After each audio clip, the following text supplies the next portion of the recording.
বয়স 92। স্মৃতিতে সতেজ শৈশবের স্বাধীনতা আন্দোলন।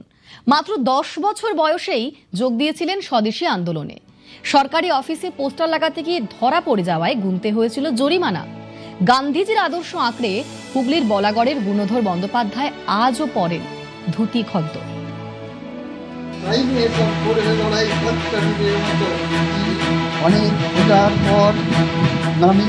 15ই আগস্ট দিনটা এলেই ভিতরটা কেমন পড়ে ওঠে। কত সংগ্রাম, কত আবেগ জড়িয়ে এই দিনটার সঙ্গে। আবেগঘন হবেন নাই বা কেন? যে মহাকর্মযজ্ঞের মধ্যে দিয়ে এসেছিল বহুমূল্যের স্বাধীনতা, তাতে যে তাঁরও অংশগ্রহণ ছিল।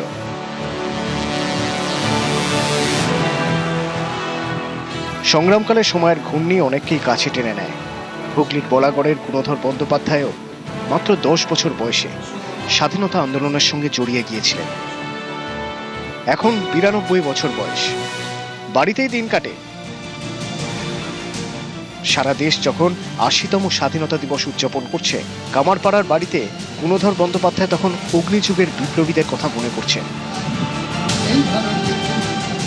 স্বদেশী আন্দোলনে সরকারি অফিসে হরতালের পোস্টার লাগাতে গিয়ে একবার ধরা পড়ে যান। ব্রিটিশ পুলিশকে দিতে হয়েছিল জরিমানা। শাস্তি হিসেবে জুটেছিল কানমলা। 92 এর প্রবীণের স্মৃতিতে এখনো অটুট সেই স্মৃতি। আমাদের বুঝিয়ে দিত, সেইভাবে আমরা পোস্টার নিয়ে লাগাতাম। ওখানে লাগানো হতো সাধারণত হরতাল। হরতাল কথা লেখা থাকতো, হর ত্যাগ আর ল। সেইগুলো নিয়ে গিয়ে দোকানে দোকানে মেরে দেওয়া হয়। 9 বছর বয়স থেকেই ঘোরাঘুরি, ওনাদের সাথে ঘোরাঘুরি করেছি। আপনাকে তো ব্রিটিশরা ফাইন করেছিল। হ্যাঁ, ব্রিটিশ ফাইন করে গেছিল। ক টাকা করেছিল? হ্যাঁ, 6 টাকা চালানা।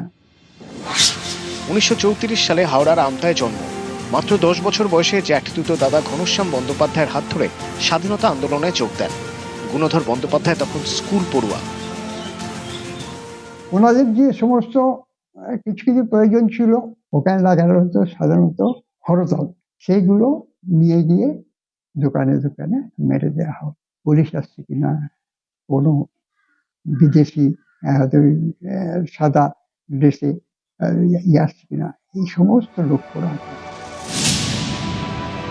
গুণধর বন্দ্যোপাধ্যায়ের কাছে আজও গান্ধীজি আদর্শ। কোনোদিন শার্ট প্যান্ট পরেননি, খদ্দরা ধুতি আঁকড়েই থেকেছেন তিনি। স্বাধীনতা সংগ্রামে তার অবদানের জন্য পেয়েছেন পদক। দেশ স্বাধীন হওয়ার পর যোগ দেন কংগ্রেসে। কোনোদিন প্যান্ট পরা হয়নি, আমি খদ্দরি করেছি। এই যে গান্ধীজির আদর্শে, আর আমার বাড়িতে সুতো কাটা হতো, আমাদের প্রত্যেকেই প্রায় ওই খদ্দরির মতো কাপড় পরতো। 1984 সালে বলাগড়ের মহিপাল গ্রাম পঞ্চায়েতের উপপ্রধান হন। 1970 থেকে 1978 পর্যন্ত গ্রাম পঞ্চায়েতের প্রধান ছিলেন। এই সময়েই এলাকার উন্নয়নের জন্য তৈরি করেন গান্ধী ঘর, যেখানে স্থানীয়রা এলাকার সমস্যা নিয়ে আলোচনা করতেন।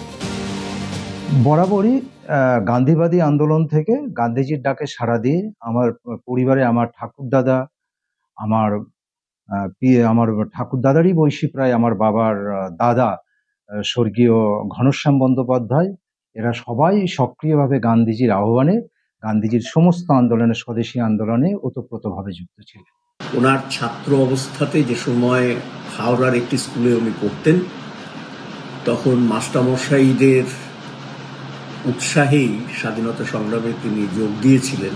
কিন্তু কোনোদিনই স্বাধীনতা সংগ্রামী হিসেবে কোনো অর্থ কোথাও থেকে নেওয়ার জন্য উনি চেষ্টা করেননি।